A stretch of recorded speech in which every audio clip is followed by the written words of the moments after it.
webinar series, we would like to enhance awareness of the socio-ecological production landscapes and seascapes, or the Satoyama concept. The concept is anchored on the principle, or we call it the philosophy, of living in harmony with nature. Satoyama initiative has been approved by the Conference of the Parties of the Convention on Biological Diversity in 2010 as a strategic approach in biodiversity conservation, also ecosystem landscape conservation. The Philippine SEPLS are threatened due to population pressure brought by rapid migration of families suffering from poverty in the lowlands and land use policy. And we can see all these problems lead to the degradation of our SEPLS. These cultural landscapes continue to fight over the impacts of poverty, population pressure, and proliferation of modern agricultural practices, which have exacerbated the erosion of indigenous knowledge system.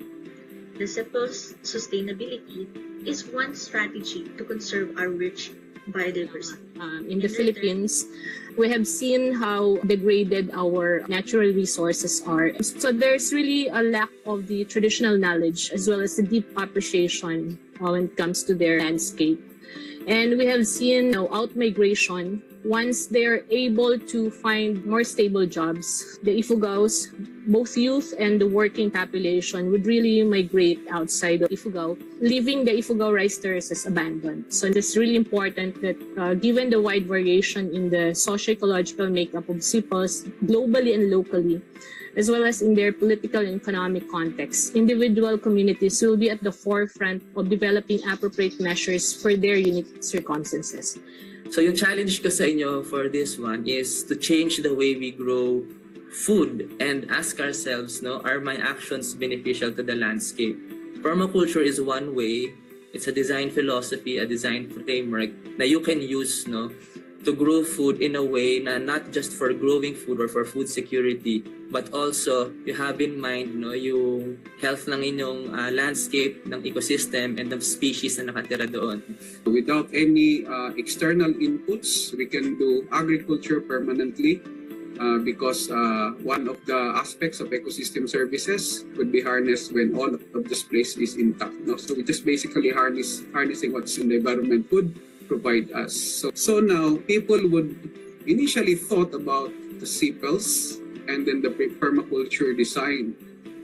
What are these two concepts all about, or practices or movements? Are they opposing forces? And it's very clear that our speaker really told us that the SEPLS is based on the landscape or seascape ecosystem reliance, where the permaculture is about ecological design system. So instead of viewing them as opposing forces, so to speak, quote and quote, we could rather create a harmony, so that the interactive components, the synergy and interconnectivity of those two components, the SEPLS and permaculture, because they are operating the same platform. We have the different landscapes and seascapes, but consciously designing to augment both two aspects desired for sustainability of our ecosystem, that we could harness a much better ecosystem services without jeopardizing our environment.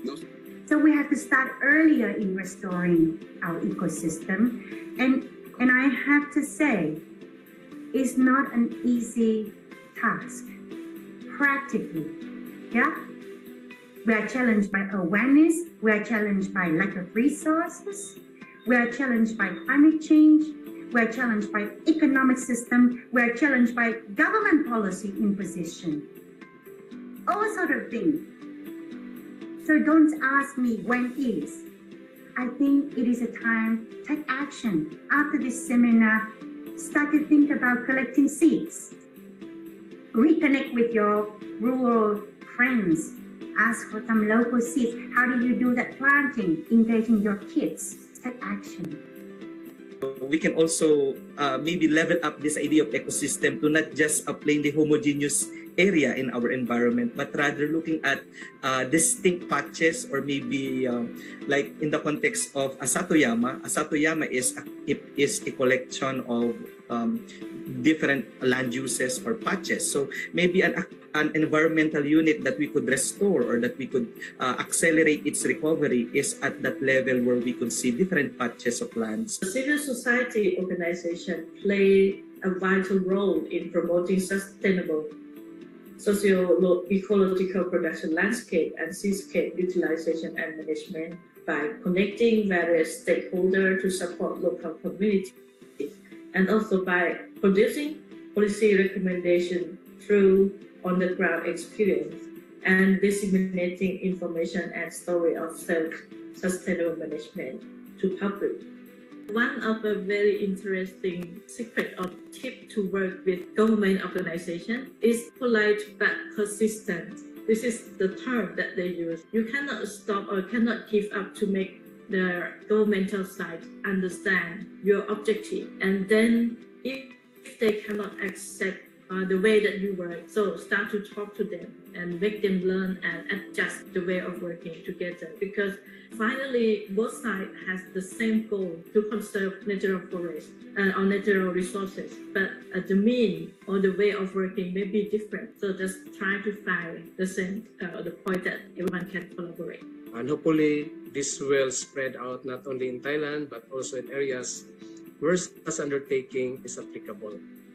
Hopefully, the involvement of civil society groups and other organizations towards restoring seascapes and landscapes will continue, and more groups or individuals will join. We need to restore and sustain our sociological production landscape and seascapes for the benefit of the humanity and the environment.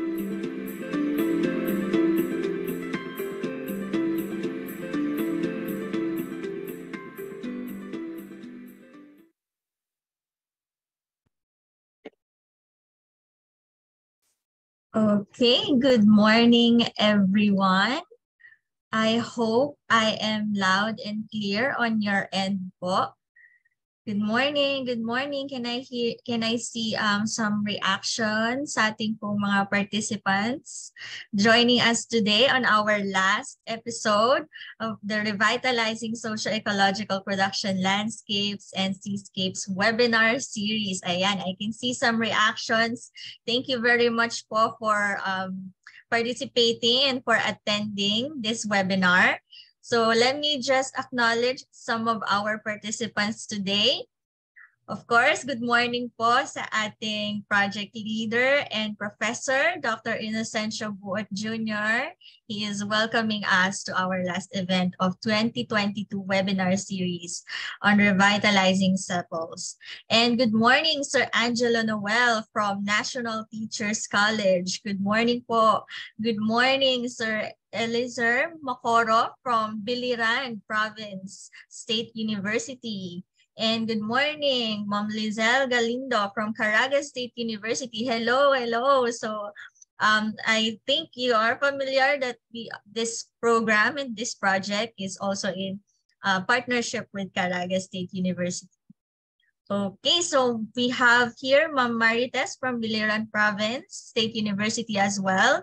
Sir John Lloyd Subtinente from Iloilo State College of Fisheries, Bengal Campus. And Sir Jaira Mark Calao, good morning po. Good morning. Ayan, thank you po for acknowledging na loud and clear ang aking voice. And again, from BIPSU, Marites Lazada. All right. So, ayan, may pahabol pa po si Sir Giovanni from Central Philippine State University, Cabancalan, Negros Occidental. So, again, thank you so much for joining us. So, if you are also watching via Facebook Live, you can also comment down below your institution you are representing from, and feel free to ask questions to later on after po ng ating presentation from our speaker. Okay, so good morning again. So welcome po. I am welcoming you all sa ating Revitalizing Socio-Ecological Production Landscapes and Seascapes webinar series. And this online event is by the Project 1 of the Emerging Interdisciplinary Research Building Climate Smart Communities program. And my name is Anne, and again, I will be your host for today.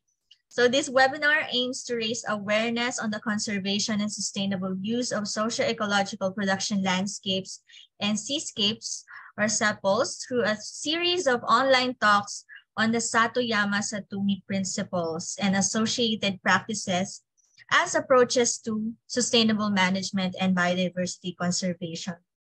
Okay, so before we begin, our today's topic is entitled Satoyama Landscapes in the Philippines in Transition, and this will be followed by an open forum. So please note that this webinar is recorded and the video will be made available in our website and YouTube channel. So as you have viewed then earlier, so we have presented you some of the webinar highlights of our previous webinars. So if you missed some of our webinars, yung first webinar to the 9th webinar is available on our Facebook page at www.facebook.com/PhilippineSatoyama, and also available on our YouTube channel. So you could just type Philippine Satoyama sa search bar ng YouTube and you will find all the videos that we have recorded from our previous webinars.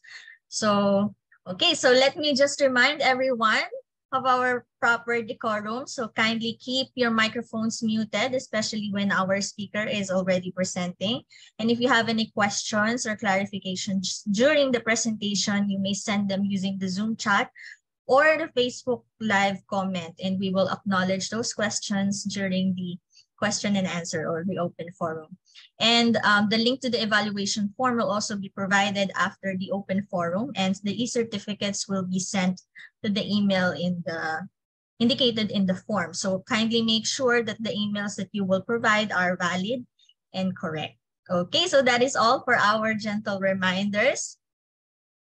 Again, I would also like to acknowledge the presence of our partner universities in the program. I believe that Dr.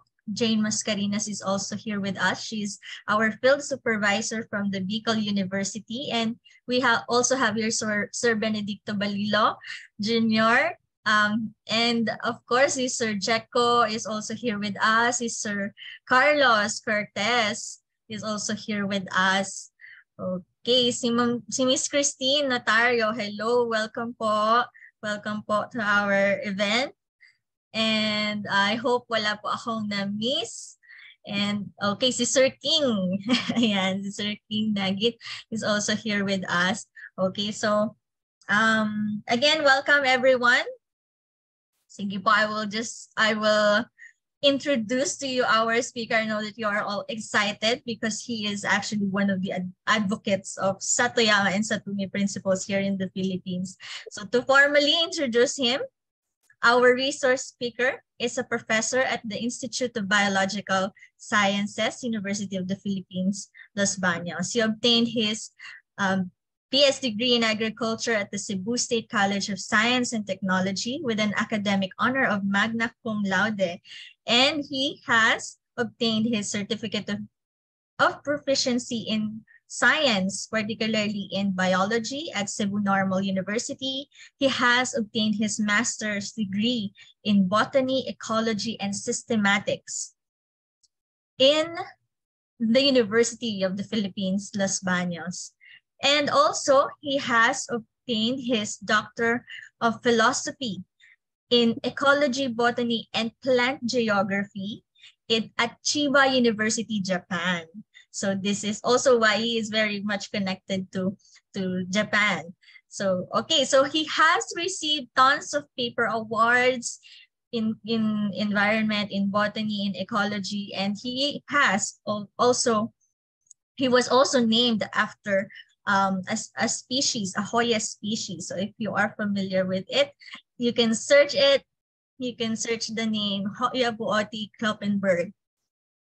And he has a wide array of research interests, including ecology and systematic botany, biogeographic zones, biodiversity hotspots and conservation, participatory biodiversity assessment strategies, dynamics of human-disturbed ecosystems, landscape ecology, wild plant domestication, ethnobotany, medical botany, systematic and developmental morphology, and anatomy.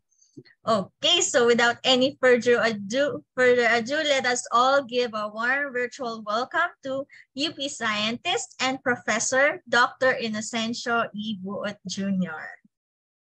Good morning, sir. Morning, Anne. Thank you so much for that very elaborate introduction. Greetings to everybody. And I would like to take this opportunity to thank everyone for faithfully following us until the end of this webinar series this month.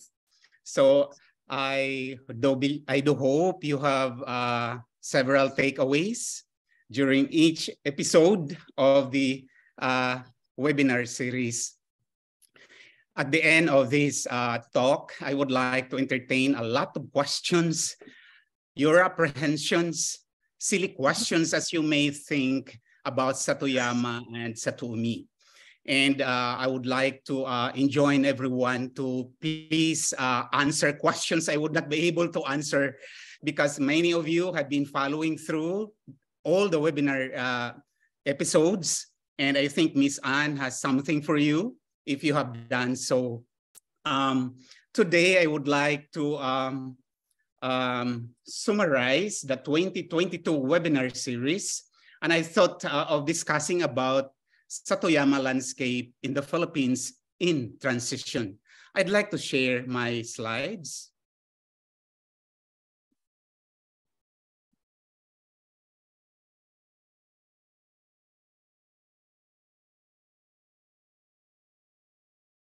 Can you see my slide now?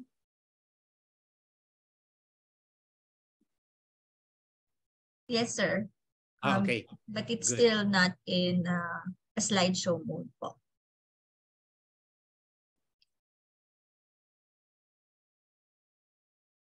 Okay, Is it so all right? clear na po. Yes, sir. Okay. By the way, baka makalimutan ko, I would like to greet a very Merry Christmas to everyone. And so I'll be talking about Satoyama landscapes in transition. Because you see, we always think of the ideal Satoyama landscapes and the ideal may not always be around. So therefore, it would be good to think of transition Satoyama landscapes as well.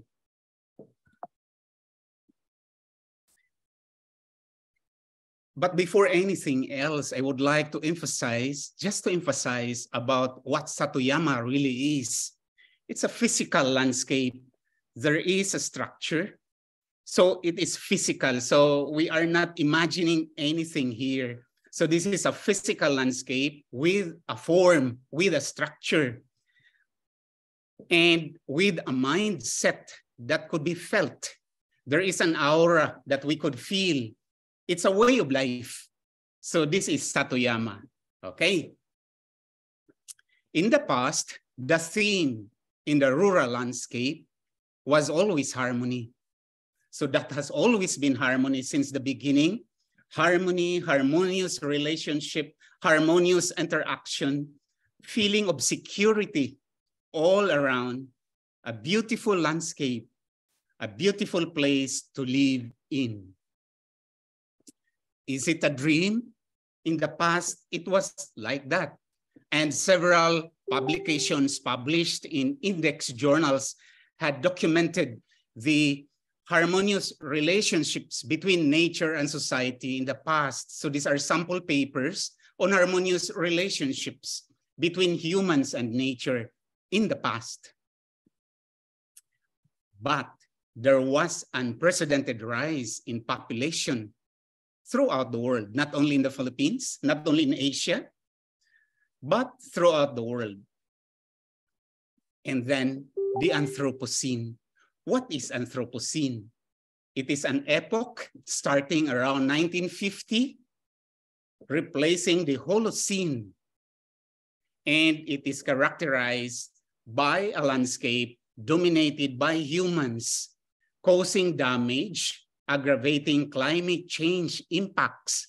So that was starting in 1950. We have several publications about the Anthropocene, but this has been highlighted so much between 2015 and now.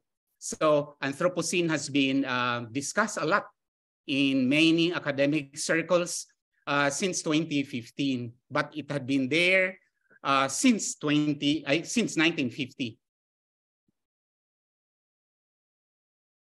And you see, in the Anthropocene, because we need more resources, we need more natural resources, massive cutting of trees were observed. And it was very frequent, leading to loss, extinction of species, leading to the loss of plants, animals, and many unseen microorganisms. And in fact, degradation of the forest resources resulted to landslide, erosion, and bioinvasion, as you must have witnessed in your own surroundings, in your own vicinities. And of course, the destruction of our water bodies, the seascapes, polluting the rivers, eutrophication of the lakes, siltation and nutrient loading in coastal areas, leading to proliferation of red tide organisms, and many other disastrous events because of the cutting of trees. Why is this so? Because nothing will absorb nutrients from the ground anymore. And therefore, the nutrients will flow into the rivers, polluting into the rivers, and then go to the lakes and triggered the eutrophication of the lakes, and then nutrient loading in coastal areas, and many more that happened. On the left side is the most recent publication about seascapes by Taylor and Francis. And here, seascape has been defined in many different ways by different authors of the different chapters of the book. I hope you would be able to surf this book on the internet, and there are lots of available networks. So please try to search, and there are lots of ideas about the seascapes. There is an inclusive definition of seascapes, including river vicinities, lake vicinities, and aside from the coastal areas, the traditional definition of our seascape. Back to our Satoyama, you see, because of the destruction of the upland forest of the Satoyama landscape, there is massive land use conversion as well, followed by Satoyama landscape degradation, unfortunately. And you see, with that destruction of the landscape, the worldviews about human and his or her environment had been changed as well. So the cultural orientation towards nature has been changed. Human is not, in the pre-literate era, there was mutual relationship where human is never set apart from nature, but is always part of a single order consisting of humans, nature, and the gods. However, this time during the Anthropocene, human is dominant over nature, and the natural resource has become an entity to be dominated and manipulated by humans for his or her own advantage. The consequences: species loss and extinction, as documented by so many authors. And these are some of the popular publications documenting species loss and extinction. You have Myers, 1988, 1990, and 2003. Megadiversity countries becoming biodiversity hotspots, or Mettermeyer, 1999, and Myers of 2000. Protected areas were established with huge number of conservation refugees. What are conservation refugees? These are people who had been displaced because of the establishment of the protected areas. Do we just have to stop establishing protected areas? By all means, no, of course, because we want to protect ecosystem processes. We want to protect ecosystem structure. And once we maintain ecosystem structure, we sustain ecosystem processes as well. And so therefore, there is something necessary, essential to address this concern. Then there is warming of the environment, food and water insecurity, and stresses for the inhabitants. So these are problems that has resulted because of the destruction of the environment.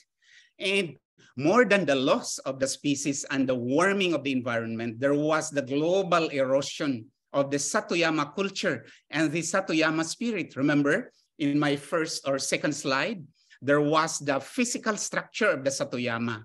And this physical structure, the forest, the farm, and the village, and the should always be one. One is dependent on the other. The farm is dependent on the forest. The farm is dependent on the village for cultivation, for care. And the village, of course, dependent on the farm and the forest. So the physical landscape with a structure has been, with feeling, with an aura, has been lost as well. People feel uneasy and unhealthy. So that was the result. Unknowingly, maybe because of the lack of the Satoyama spirit they were used to have in the past. So people start craving for a healthy lifestyle. They dance the Zumba. They do fitness program, yoga, and many more. No, you can name it. And there are lots. In fact, many of you may be having some of this as part of your healthy lifestyle. And I project this must be because of the very stressful environment that we are into. Perhaps people just want to be one with themselves, or may have unknowingly felt the lack due to the loss of the Satoyama spirit. Okay, so people wanted to have good, organic, and healthy food. And you can feel this crave, the craze and the craving of the people for healthy, organic. So they buy organic food, no matter how expensive they are, they buy this organic food. And then you have this organic farming. And you see organic farming movement.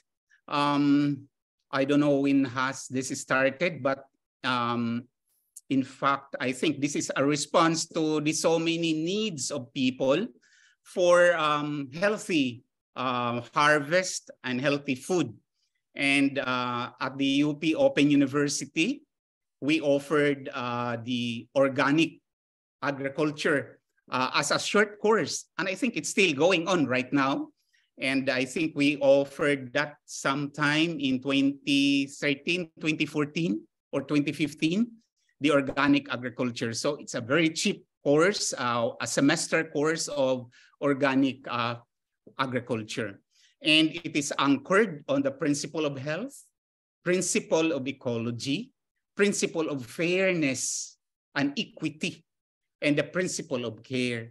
The principle of health because they want to avoid inorganic or destructive, maybe not really inorganic, but destructive inputs. Destructive inputs like pesticides, like animal drugs, or food additives that may have some adverse effects on the health and the environment. They want to sustain a healthy environment for the plants and the animals they are raising. And then the principle of ecology, they want to stabilize ecological systems, ecological cycles, biogeochemical cycles, and emulate the ideal ecological system. Principle of fairness, there has to be common, there has to be fairness, there has to be equity of the benefit that we can give and we can get from the environment and the life processes as well, provided by our environment or the ecosystems. And then the principle of care, because we want to care for the population who would like to buy our goods, and therefore we need to be on tiptoe always in raising our products so that it will be good, and it will be good not only for this generation, for the next generation as well, and for the generation of your children and grandchildren. Many people crave for organically produced food, and many try to grow their own organic vegetables and herbs for daily use at home. Maybe at some point they just want to be one with their gardens or one with nature as well. They want to produce their own vegetables with the environment-friendly inputs. I've heard a lot of my colleagues, my friends, that they do not want to buy vegetables from the market anymore. They just want to grow their own in their own home. So something like that. And of course, more of organic rice being our staple. In organic farming, people grow crops the natural way. And I would rather think that practicing organic agriculture will gradually enhance respect for nature, because you do not use inputs that would destroy your farm and that would be destructive to nature and the neighborhood, because you want to care for your neighborhood and pave the way towards living the Satoyama way of life, as discussed earlier and the past several episodes of our webinar series. And then there is another movement. Actually, this was discussed by Dr. Flores also in the past. This is the permaculture movement. What is permaculture, by the way? Maybe literally, we can just define permaculture as permanent cultivation, permanent culture of crops, permanent culture of animals. So we call that permaculture. And permaculture has 12 principles to adhere to. So you have here the 12 principles, and these are classified into 4 more broad principles of diversity, interaction, creativity, and innovation, and adaptive management, according to Ferguson and Lovell of 2014. Ferguson is is one of the top authorities of permaculture. So in the principles they are adhering to, there is diversity of crops and animals in the farm that you will be establishing. There should be interaction. There should be creativity as well of the design according to contexts, according to the place context, according to cultural context, and everything. It should be contextual, and there has to be adaptive management. Whatever you have in the area, you will always be adapting based on local value systems. Permaculture has been documented in several publications already, about 230 publications as of 2014. In journals, in form of thesis, books, periodicals, proceedings, chapters of books, reports, and many other documents documenting permaculture landscapes in the entire world. Permaculture is a holistic living in harmony with nature worldview, as well as a technical approach to farming both plants and animals. And permaculture versus organic farming, both are rooted in ecological principles and aspire to be in harmony with nature. So this is about permaculture, an organic farming movement. I am inclined to interpret that organic agriculture and permaculture movements with the resulting farm landscapes represent the transition Satoyama phase aimed towards living in harmony with nature. I have not known of any other movements or farming designs like organic agriculture and permaculture movements aiming to be in harmony with nature, which could be included in this transition Satoyama phase. If you know of one, then let us know so that we would be able to include this as well as one of the transition Satoyama phases, aiming to establish living in harmony with nature. Well, at first, this could be purely physical, perhaps, with no emotions attached, no aura that has been observed in the past Satoyama landscapes, in the original Satoyama rural landscapes. But this is a very good leap already, a very good leap, a huge stride towards what we are aiming for, which is living in harmony with nature. One step at a time, sabi nga nila. So transition Satoyama landscapes, you see, people had always been wanting, people had always been wanting to be with nature. In organic agriculture and in permaculture, people are trying their best to be nearer to nature, to be nearer, to be maybe a bit one, no? with nature. So one day they are hoping they will really be one with nature. It might be taking so long. No, we cannot just be expecting it too soon. There are so many forces that would be acting here before we will be able to arrive at that vibrant working landscape with vibrant Satoyama spirit and Satoyama way of life of the villagers observed in the past. But approaching near the harmonious state requires a deep understanding by all people of the 4 laws of ecology according to Barry Commoner. And what are these 4 laws of ecology that has been laymanized by Barry Commoner, one of the foremost ecologists of the US that had been really working on laymanizing ecology.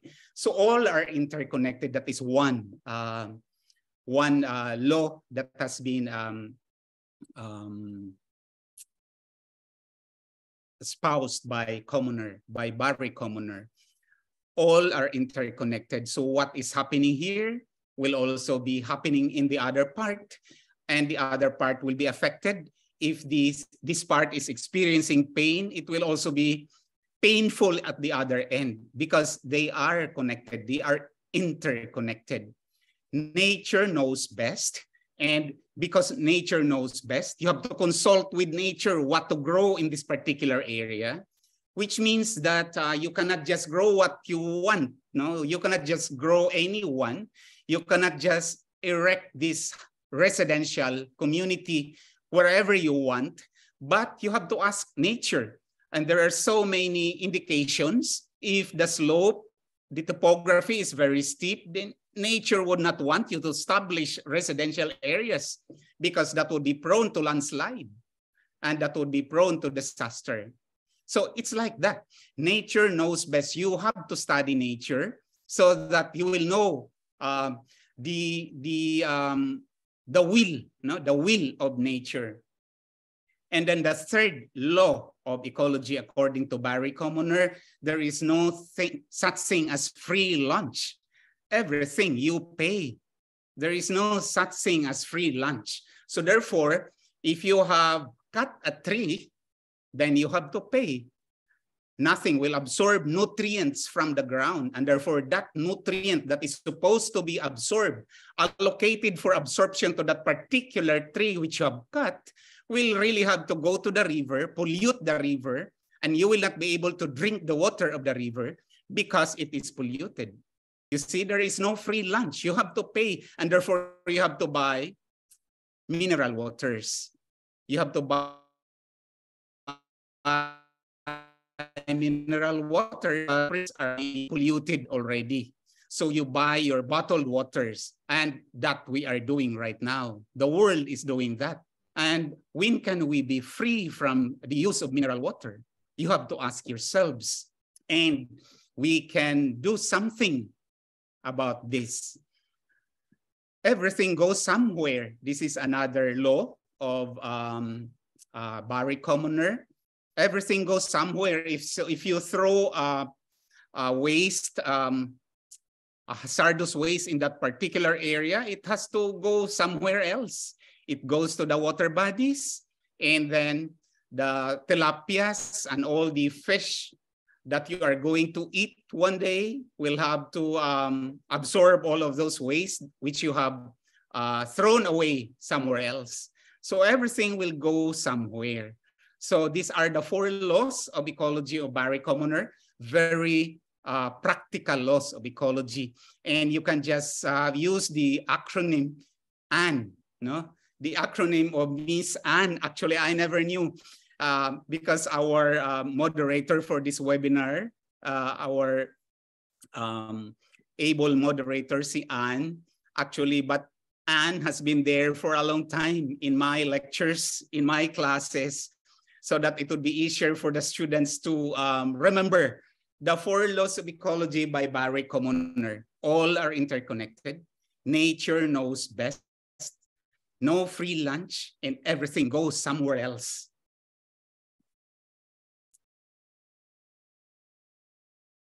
And you see, we are hoping that the relationship between humans and nature will be somehow getting better, nearing mutual relationship.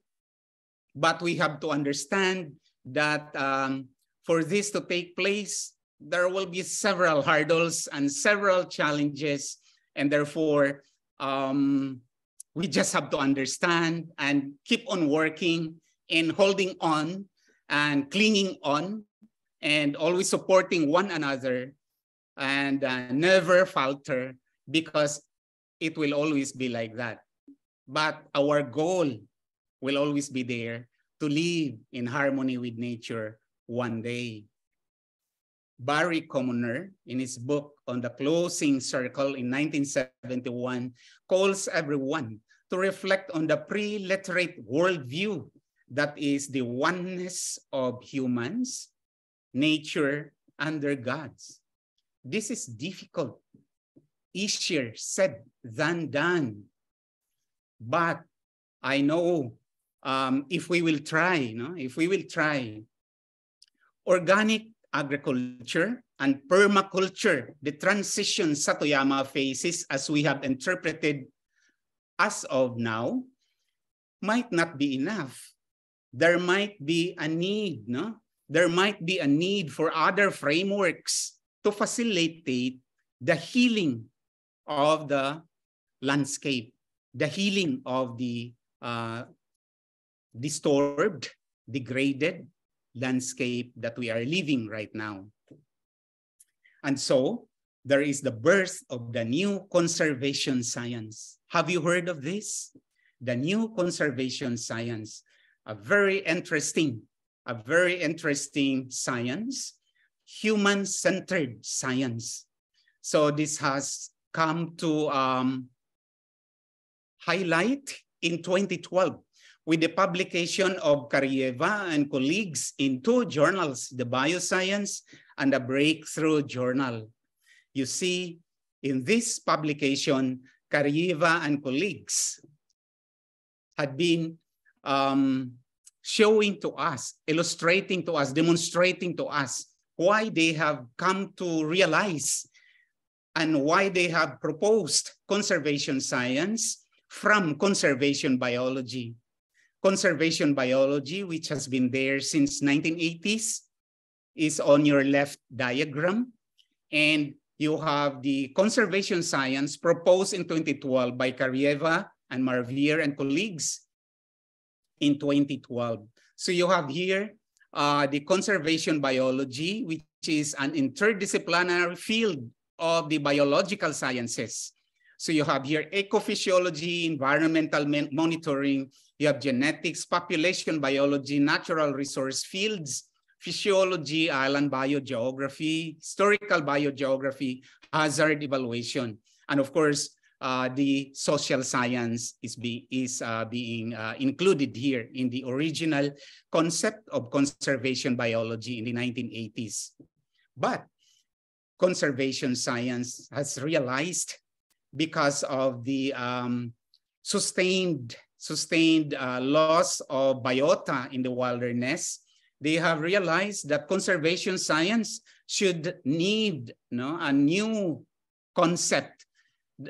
Conservation biology is still there. All the interdisciplinary fields of biology still included here under conservation biology, with the addition of economics, agriculture, anthropology, communications. We need experts in communications to highlight our advocacies and to convince, to lemonize what we have, which we cannot lemonize. So we need communication experts. We need psychologists. We need sociologists. We need climate science experts, because climate science problems have escalated during these past decades. We need public health experts, because public health has been encroached with so many diseases. Lately, we have the pandemic, and then you have public policy, because all our proposals have to be turned into policy. So therefore, we need policy experts. Scientists may not be able to present properly how to make a good policy paper. And then we need ethics to determine whether we are still on the right track. We need sustainable development experts. And of course, we need donors. Philanthropy is included in the new conservation science. We need help from corporate world. And we need their money. If we have to be blunt about it, we need their money to pursue our conservation activities. Okay, so that is our new conservation science, very revolutionary.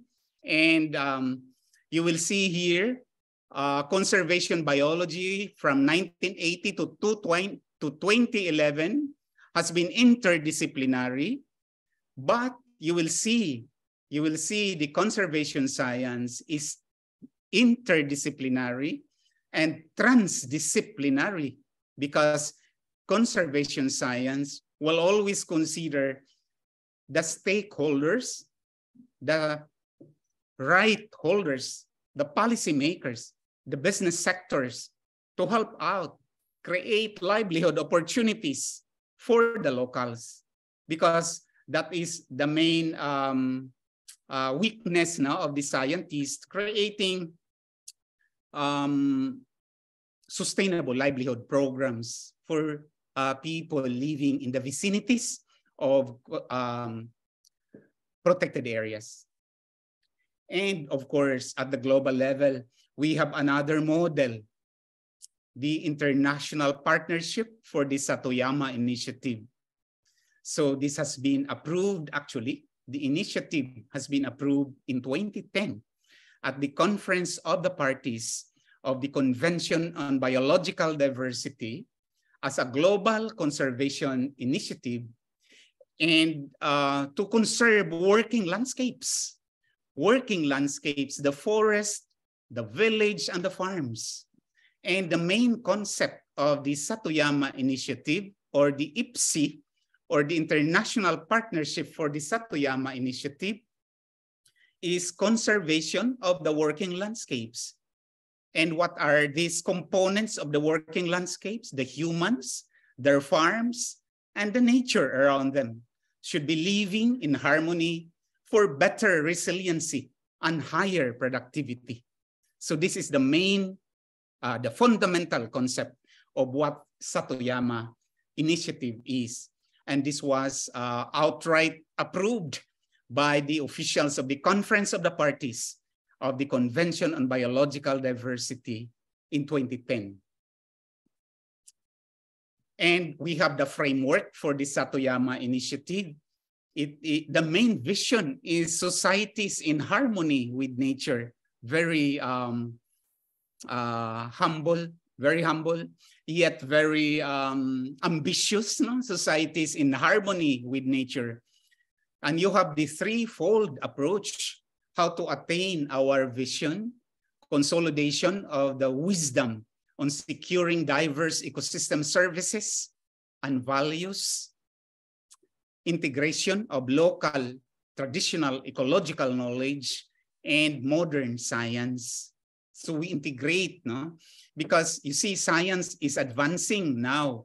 We are approaching Society 5.0. We call this a smart society, a human-centered smart society with several smart technologies. And therefore, we have to integrate the traditional ecological knowledge with this upcoming artificial intelligence that would be one of the features of the Society 5.0 era.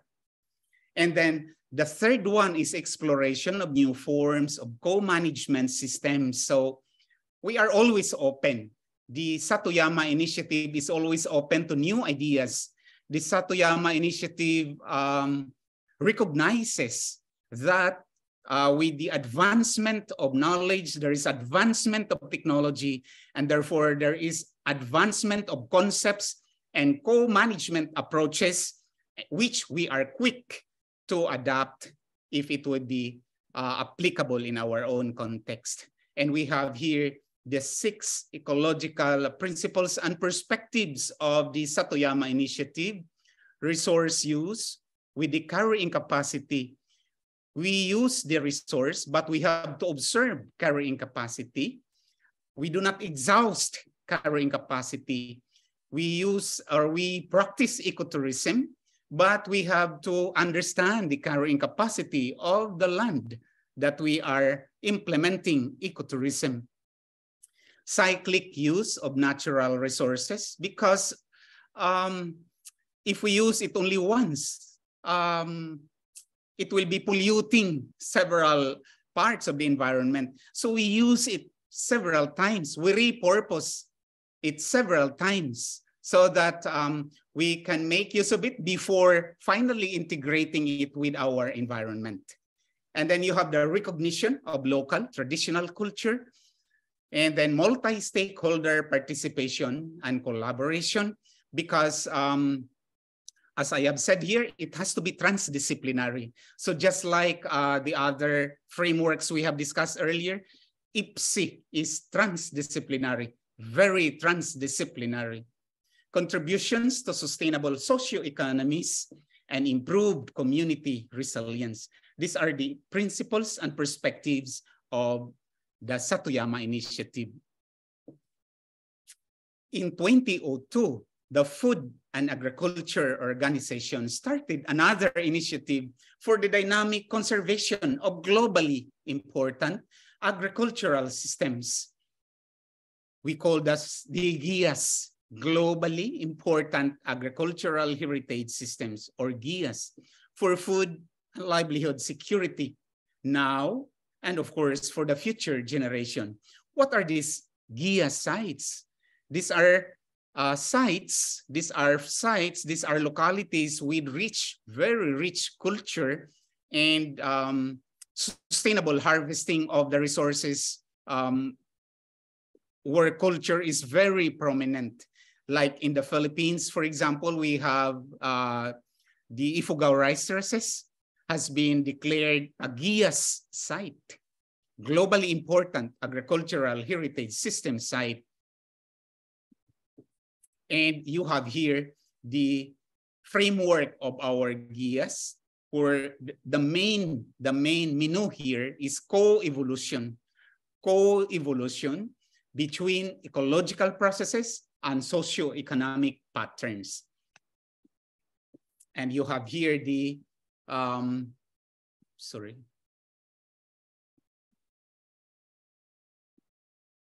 you have here the unique features of these GIAs, the unique features of GIAs. You have biodiversity, you have agrobiodiversity, good social organization, you have traditional knowledge, you have low input technologies, you have locally adaptable food processing and storage technologies. And of course, you have the replicable principles and processes here, multiple use of the landscape, in situ conservation of plant genetic resources. Many people had been complaining that their local heirloom varieties had been disappearing, but GIAs would like to conserve. The new conservation science would like to conserve. The Satoyama initiative would like to conserve these local genetic resources. And then you have adaptation to harsh environments, resiliency of production systems, and sustainable utilization of agrobiodiversity and natural resources.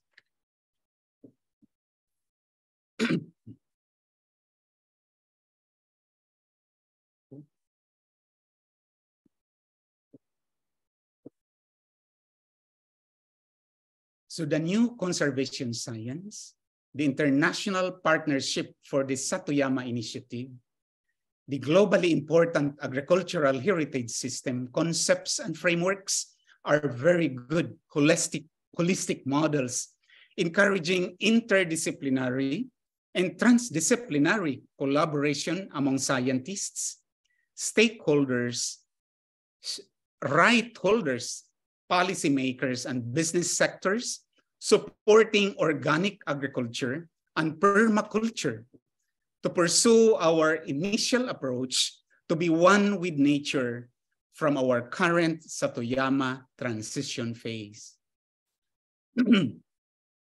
And you will see here on the left photo, this is the Mayoyaw Rice Terraces, a UNESCO World Cultural Heritage Site.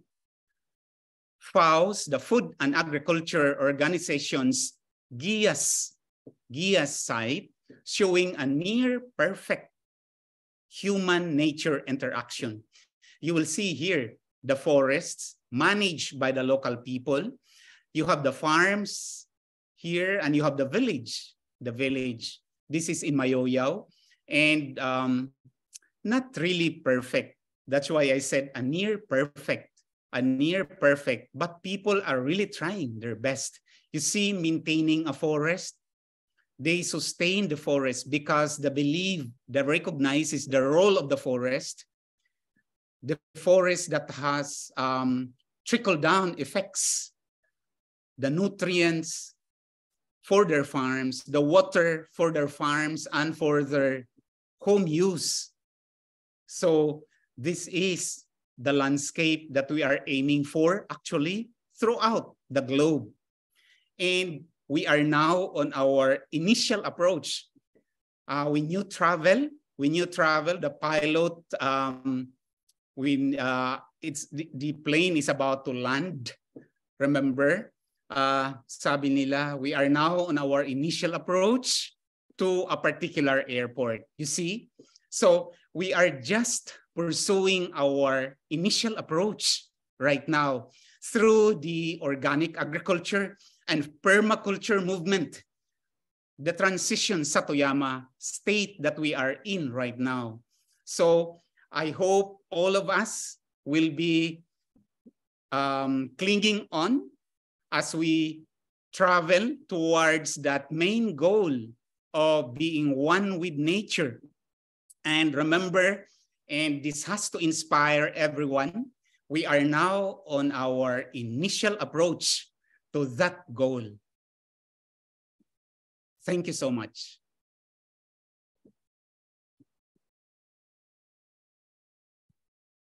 Thank you very much, Dr. Inocencio Buot Jr. for sharing and for giving us a talk on the Satoyama approach and for emphasizing that the Satoyama is a way of life as the humankind to be in harmony with nature, with the landscapes and seascapes, and for sharing us some studies and literature that we can help that will help us know more about Satoyama and Satumi, and for sharing the principles of organic agriculture and the 4 laws of ecology, and which all boils down to the oneness of humans and the nature, and the need for us to see other frameworks to facilitate landscape healing. Also, Dr. Buot shared to us the characteristics of conservation biology versus conservation science, and the need for interdisciplinary and transdisciplinary approaches and expertise in achieving conservation goals. He also elaborated to us the features and the principles of GIAS, and that we are now landing on that transition level, the transition phase of Satoyama. Okay, again, let's give a warm applause to Dr. Inocencio Buot for his talk on our topic for today. And if you have any questions to Dr. Buot, you may now key in your questions, or if you want to unmute yourself or to ask the question verbally to Dr. Buot, you may also raise your hand so you will be acknowledged to ask the question. Okay, the floor is now open for questions or clarifications. If you have any, as mentioned earlier by Dr. Buot, if you have any apprehensions with anything that he shared to us this morning, you may now ask them. So before, since we're still waiting for some questions, let me just acknowledge Dr. Romeo Gomez, who is with us viewing or streaming live via Facebook. So hello, good morning, Dr. Romeo Gomez Jr. Okay, so we have one hands raised. May I call on si Dr. Carlos Cortez? Hello, good morning, sir. Hello, good morning to everyone. Good morning po.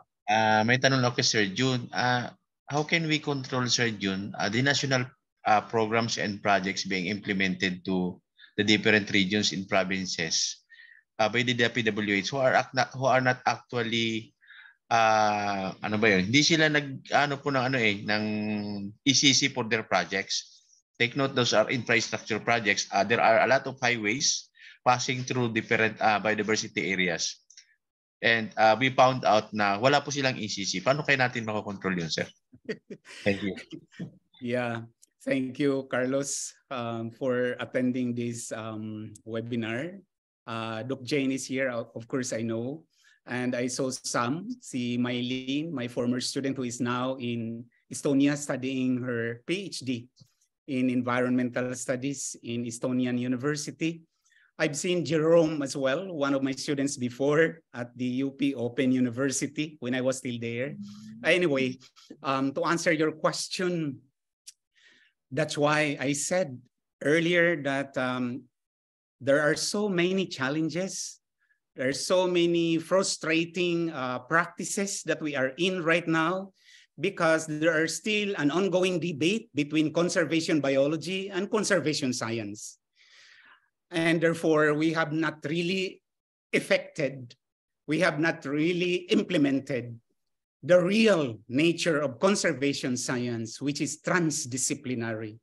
By transdisciplinary, this is just not on paper. Transdisciplinary means business sector, the government sector, the stakeholders, the right holders are different from the stakeholders. The stakeholders are more generic, but the right holders, they're the ones holding the document for that particular land. And then you have the scientists, of course, and the policymakers, they have to come together. They have to come together. Have they come together already? Maybe not yet, because as I have said, many are still debating about the concept of conservation science. In fact, many are still not believing the Satoyama initiative. That's why I think we need more members of the Satoyama initiative. I would like to encourage every organization here, because Satoyama network is, the membership is by organization. It would be good if your organization would become a member of this initiative. And every year and throughout the year, there are always communications from them. And every year there is the global conference held in a designated country by the working group of the Satoyama initiative. And I think it will really help infect the entire world about our framework, so that everyone will have to work towards this end. We do not have to be pasaway, no, sana. But you see, this is the lack of solidarity about the framework, and we are not really implementing the real transdisciplinary nature yet as of now. So my recommendation is to form a very solid transdisciplinary group between these organizations. Yeah. Did I answer your question, Yes, Carlos? sir. Thank you very much, sir. Also kasi, medyo inaano ko kasi, sir, kasi take note that the Albay is part of, there are only 3 biosphere reserve in the Philippines. And Albay is one. And yun yung isip ko namin, kasi if we are not able to actually do our part as part of the Albay Biosphere Reserve, we will be delisted from UNESCO. Oh, yeah. Albay as a province or the Mount Mayon? As a province, sir. Kasi but Mount Mayon is part one of the core areas ng Albay Biosphere Reserve. So yun yung medyo pabigat sa province of Albay, sir, because we will be evaluated by 2024. And if we cannot be able to actually at least 80% of those planned activities and conservation projects, baka po ma-delist kami as one of the Albay Vice President. It will be, in fact, the Ifugao rice recess was put in the endangered list in the 1990, in the late 1990s, I think. It was in the endangered list. I think you will not be delisted immediately. You will be put in the endangered list first, and then later delisted, whatever would be the recommendations of the committee. So in this particular case, I think the local government will have to work it out, the provincial government of Albay, and then maybe Bicol University would play a very big role. Local governments will always have a high regard for the universities, although not always, but at least they believe in the academic institution. So I think Bicol University has been spearheading so many important activities in the Albay, not only in Albay, but in the entire Bicol region. I think you are in the position, Bicol University, you are in the position to lobby in the provincial government so that what you are thinking right now, which is very relevant and very important, will be heard by the provincial government, and the provincial government will now be acting on it. Okay, thank you very much, sir. Thank you very much.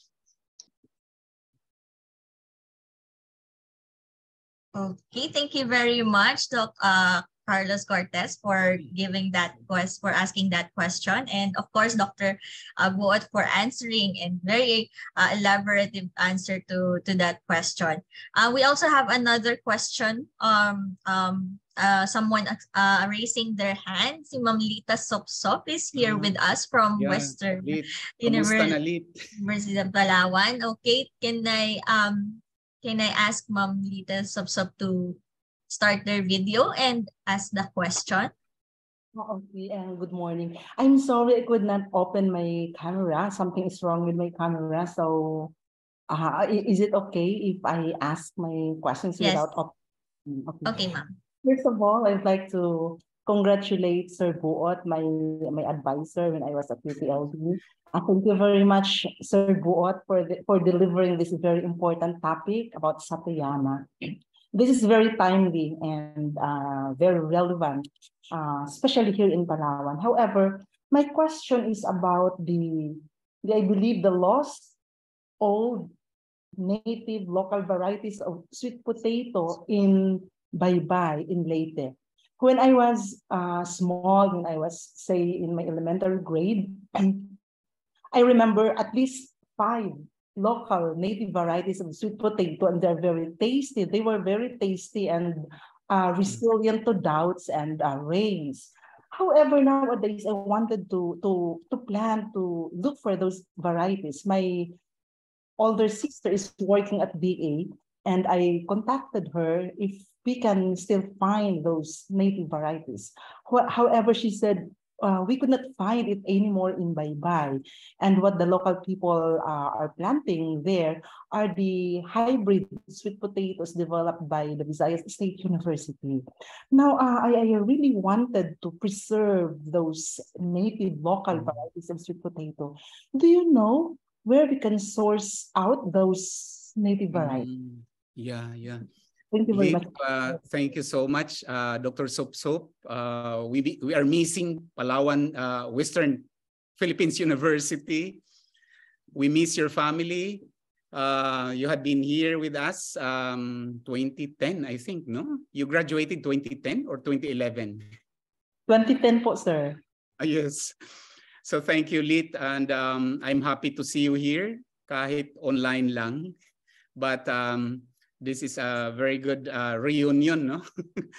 I saw Mylene earlier. Mylene has been with the Western Philippines University as well. Thank you, Lit, for your concern, and I think this is very realistic. This is very realistic concern, not only for sweet potato, but for so many other crops and even animals. For crops, we have some repositories like the Institute of Plant Breeding in UPLB. You have the Gene Bank here, Gene Bank. So in the Gene Bank, they always have the local varieties. I suppose Visca also has. So there is none in Visca because normally I saw in several literature before Visca has collected several varieties from the locality, from the nearby localities, and they were planting all of this. And of course, the new varieties they are developing were coming from all of these local varieties they have been collecting from all over Region 8 or Region 8 ba ang ano? Region 8, no? Ang Visca. Samar Leyte. Yeah. So they have been collecting the different strains. So I think the university has, in UPLB, I can speak for UPLB, they have several in the Gene Bank. And I think sweet potato is there as well. I just do not know if because they have the Gene Bank. And then I know of one private company as well, the East-West Center, the East-West Seed Company. They have a gene bank as well because we have collaborated with the East-West Seed Company with some of my students performing thesis work in their genetic resources center. They have several strains, local varieties, and all of this from all over the world. And the curator now is actually a graduate of Visca, si Dr. Bilarmino. Is the curator of the East-West Genetic Resources Center. So we are collaborating with her, with some of my thesis students doing work in the Genetic Resources Center. So I think we can recover some of this from there. Actually, when we arrived here in Los Baños, I was really looking for Tindok. I don't know if any one of you here know what is Tindok. Variety of banana, because we have this in Cebu, and I really love Tindok. And I was asking one of my colleagues working at the IPB, the Institute of Plant Breeding at UPLB. She was giving me propagules of tinduk, and we have it until now in our lawn, in our house, in our garden. So I think you can request the Institute of Plant Breeding for that. Maybe Institute of Plant Breeding first in VSU, in the Visayas State University, and then kung wala na sila, but I suppose they have the Department of Plant Breeding and Genetics in VSU. And then if not, then I think you can also explore the UPLB's Institute of Plant Breeding. Yeah, but this is a growing concern actually. So I hope everyone would help in safeguarding our local varieties. Thank you so much, Lit, for that very good question of concern. And we are bringing up here in our discussion, and we would like to encourage everyone to please safeguard all our local heirloom varieties of our crops, diverse crops, because we have to maintain diversity. All the frameworks I have been showing, we're espousing diversity in all its breeds, actually. Yeah. Thank you. I hope it answers your concern, Lit. Yes, sir. Thank you very much. I was not thinking of going to the IPB of VSU because I was looking for those varieties from the local people. But yeah, maybe the local people, yeah, in the locality, normally they forsake the growing of this. That's why it would be good to go into the Institute of Plant Breeding, I think, the Department of Plant Breeding and Genetics of VSU. Yes, thank you very much, sir. And again, congratulations. Thank you so much, Lee. Okay, thank you so much, Dr. Lita Sopsop, for giving that question, and for thank you, Dr. Jun Buot, for answering the question and for explaining, giving more explanations about the topic. Okay, so are there any more questions that you would like to ask to our resource speaker today?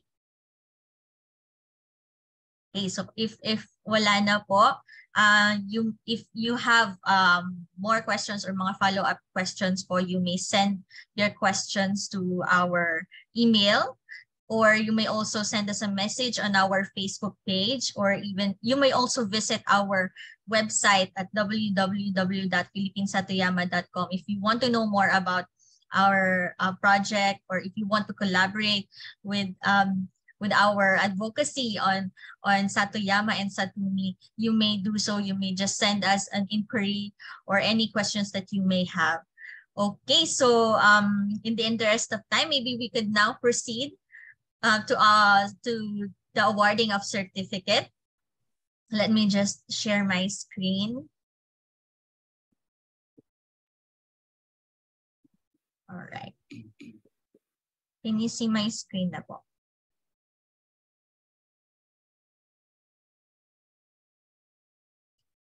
All right, for the awarding of certificate, we would like to award this certificate of appreciation. Let me just read the citations. The University of the Philippines Open University and the University of the Philippines Los Baños for the Emerging Interdisciplinary Research Building Climate Smart Communities Program, or EIDR Smart Program, awards the Certificate of Appreciation to Dr. Inocencio E. Buot Jr. for serving as resource speaker during the webinar topic entitled Satoyama Landscapes in the Philippines in Transition of the Revitalizing Socio-Ecological Production Landscapes and Seascapes webinar series held on 20th December 2022 via Zoom, given this 20th day of December at the Institute of Biological Sciences, University of the Philippines, Los Baños, signed Dr. Ricardo T. Bagarinao, Professor and Program Leader, and Dr. Joan B. Serrano, Professor and Program Manager. Again, thank you very much, Dr. Jun Buot, for your time and for your expertise, for sharing to us your knowledge and your experiences in achieving Satoyama and Satomi approach, and for elaborating as organic agriculture and pursuing conservation science here in our country. Okay, so for our announcements, again, we will give a certificate of completion to those that was able to participate from the first webinar up to our last. So this will be included in our post-evaluation form, Google form. You will be asked of the attendance that you have attended the previous webinars. And let me just request everyone for the photo opportunity to open up their cameras to document this last episode that we have for revitalizing SEPLS.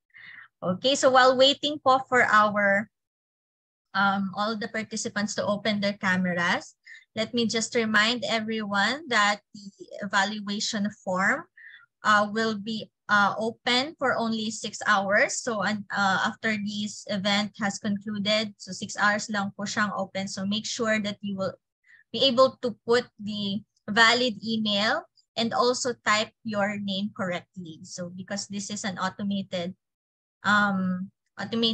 form, so make sure na tama po yung ma-input niyo pong emails and names. Okay, so open your camera so we could capture our photo na po.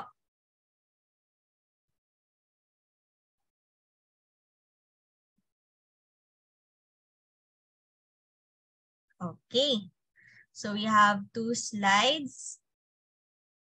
Ready na po? 1, 2, 3, smile. 1 more. Slide 2.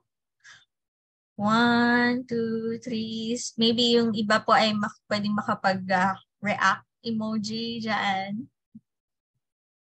Okay. All right.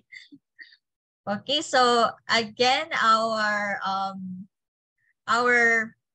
Google post-evaluation form is now posted po sa ating Zoom chat, and for those who are tuning or streaming or watching from Facebook Live, I will send the link later on. So ano lang po, just wait lang po muna. Okay, so again, thank you very much for attending our webinar, and on behalf of Project 1, the EIDR Smart Program, we would like to thank you all for your participation. For those who have joined us today via Zoom and via Facebook, we hope that you have learned a lot from our resource speaker and that you will be able to apply this on your respective fields, even maging more aware of our topic in the status of our landscapes and seascapes here in the Philippines. Of course, deepest thanks to our resource speaker, our project leader, Dr. Inocencio Buot Jr. Thank you for sharing your expertise. Thank you for accepting the invitation to be the last speaker for our webinar series. And once again, thank you everyone. Thank you for participating, and have a great day everyone. Merry Christmas and a Happy New Year to all. Thank you, everyone. Maraming salamat po.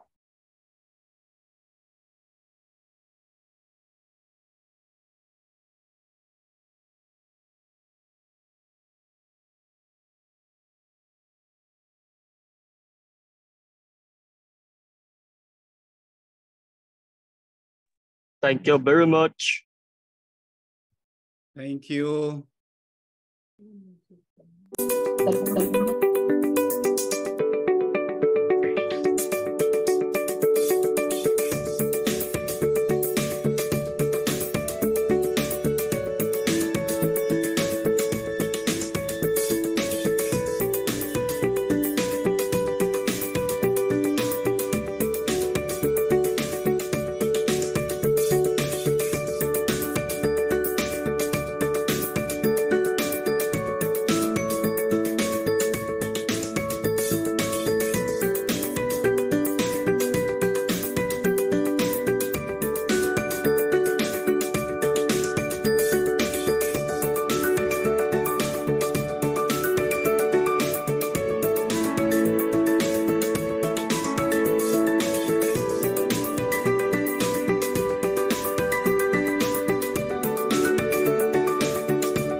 webinar series, we would like to enhance awareness of the socio-ecological production landscapes and seascapes, or the Satoyama concept. The concept is anchored on the principle, or we call it the philosophy, of living in harmony with nature. Satoyama initiative has been approved by the Conference of the Parties of the Convention on Biological Diversity in 2010 as a strategic approach in biodiversity conservation, also ecosystem landscape conservation.